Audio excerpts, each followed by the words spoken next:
বানালাম সুগন্ধি আলু ডিমের ভুজিয়া। এর জন্য লাগবে আলু, ডিম, পেঁয়াজ, কাঁচা লঙ্কা, রসুন।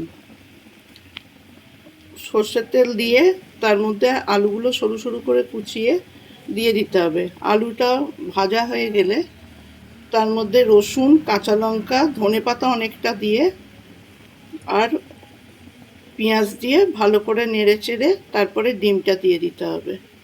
ডিমটা দিয়ে নেড়ে চেড়ে অনেকক্ষণ ধরে নাড়তে হবে। নেড়ে ভাজা ভাজা মতন হয়ে যাবে। একটু চিনি আর নুন হলুদ যেমন দেওয়ার দিতে হবে। আর এই যে ডাবু হাতায় করে একটু সর্ষের তেল রেখেছি, পুরোটা যখন কমপ্লিট হয়ে যাবে তখন এই সর্ষের তেলটা ওপর থেকে ছড়িয়ে দিয়ে ভালো করে নেড়ে চেড়ে দিতে হবে। তাহলে একটা দারুণ সেন্ট বেরোবে আর খেতেও খুব টেস্টফুল হবে।